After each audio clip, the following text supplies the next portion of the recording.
Bom dia, boa tarde, boa noite. Bem, nossa aula de hoje ela é voltada para a segunda parte do estudo dos porquês.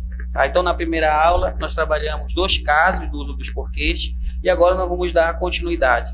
Só que antes, de eu pegar os outros 2 casos, eu gostaria de enfatizar o uso do porquê separado com acento. Olha, vejam bem, o porquê separado com acento, tá? Que no caso da aula passada, eu disse para vocês, eu coloquei inclusive, que ele é utilizado no final de frases, tá? Ele é utilizado no final de frases, ou no caso quando você, dentro de um determinado contexto, faz a seguinte pergunta: por quê? Sozinho, tá? Só ele. Então você coloca ele separado, sem acento. Aí eu coloquei novamente aqui o conceito, do uso desse porquê, usa-se no fim de frases ou só em questionamentos.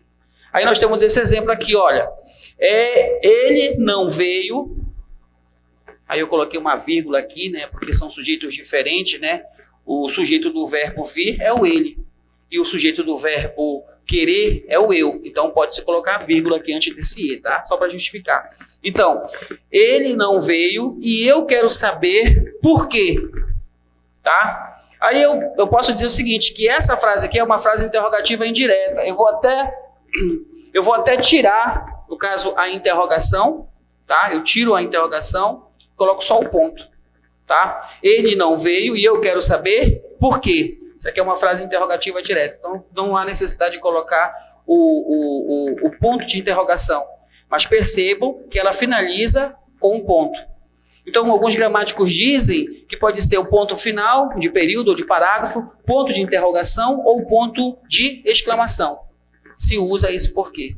E aqui ele está, olha, aparece sozinho. Mas eu coloquei na seguinte situação, hipotética. A pessoa pede para você fazer alguma coisa e você diz assim, por quê? Esse porquê está aqui, ó. Beleza? Separado e com acento. Então, está aqui, eu enfatizei a questão desse porquê aqui, tá? Agora, nós temos o caso do porquê, tá? Junto, sem acento, tá? Esse aqui é mais tranquilo de se usar. Primeiramente, eu posso dizer para vocês que nós usamos esse tipo de porquê quando nós queremos dar uma resposta, para uma pergunta, Então, a pessoa te fez a seguinte pergunta, olha, por que ele não veio? Olha aqui, olha, no início, esse porquê, só ressaltando, esse porquê aqui é separado, sem acento, porque nós estamos utilizando ele no início de uma pergunta. Aí, o porquê, junto, sem acento, é quando você vai dar a resposta, ou a justificativa, para a causa para o determinado evento. Aí a pessoa responde, porque está doente. Então, esse está aí é uma pessoa de quem se está falando, uma terceira pessoa. Então, esse porquê que você dá como resposta, como justificativa no início de uma frase, é o porquê junto, sem acento. Tá? Então, eu só quero enfatizar o seguinte, olha. Quando houve a pergunta, no início da pergunta, se usou o porquê separado sem acento. E no início da resposta, se usa o porquê junto sem acento. Então tá aqui, senhores. Tá? E também esse porquê, ele é usado no meio de uma frase, tá? Quando ele puder ser substituído pela conjunção pois. Tá? E quando isso acontece, ele tem valor de explicação, ele tem valor de causa, de justificativa. Então, nós temos o seguinte exemplo aqui, ó. Ele não veio porque está doente. Então, está no meio da frase, Eu poderia reescrever essa frase dizendo assim, ele não veio pois está doente. Então, aqui você pode substituir pelo pois, quando você vê que encaixa o pois, tendo valor de explicação, causa ou justificativa, você coloca o porquê junto, sem acento. Ok? O outro porquê que é muito utilizado, tá? É esse porquê junto com acento. tá? Na maioria das vezes, as pessoas veem ele precedido, né, de um artigo definido ou porquê. Inclusive, eu posso dizer que esse porquê está numa condição de substantivo. Ele está sendo substantivado pelo artigo. Porque o artigo na língua portuguesa tem o poder de transformar qualquer palavra em um substantivo. É uma faculdade do artigo essa, tá? Ele tem essa capacidade.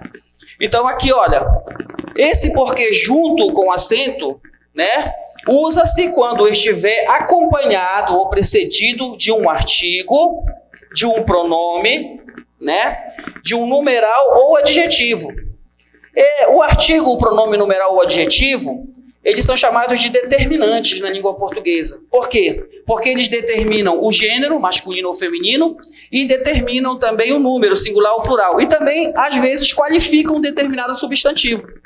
Então, nós temos aqui, olha, a seguinte frase. Quero entender o porquê disso. Então, olha só, esse porquê junto com acento está sendo precedido do artigo definido o porquê. Então, já sei, inclusive, que esse porquê aqui é uma palavra masculina que está no singular e está funcionando aqui como um substantivo, precedido de um determinado artigo. Ok? E eu tenho essa outra frase aqui, ó. Tudo tem um porquê. Esse aqui, também, na classificação morfológica, é chamado de artigo, só que ele é um artigo indefinido masculino. Tá? Se eu quisesse pluralizar, né, colocar, por exemplo, uns porquês, também se usaria da mesma maneira, junto com acento. Beleza? Olha essa outra frase aqui, gente, olha. Este porquê, olha, este aqui é um pronome demonstrativo. Este porquê eu uso com acento. Eu estou falando do próprio uso do porquê que eu estou falando aqui, ao qual eu estou me referindo, tá? Então, nesse caso aqui também tem um pronome, né, determinando esse porquê. Então, você coloca ele junto com o acento. Beleza? Então, senhores, essa foi a segunda parte do uso dos porquês. Eu quero mandar um abraço aí para todas as pessoas que me acompanham nas redes sociais, tá? Acompanhe também todas as postagens que nós fazemos no CPC Darwin, né? Muito obrigado, eu espero que essa aula tenha sido muito útil a todos, ok? Um grande abraço.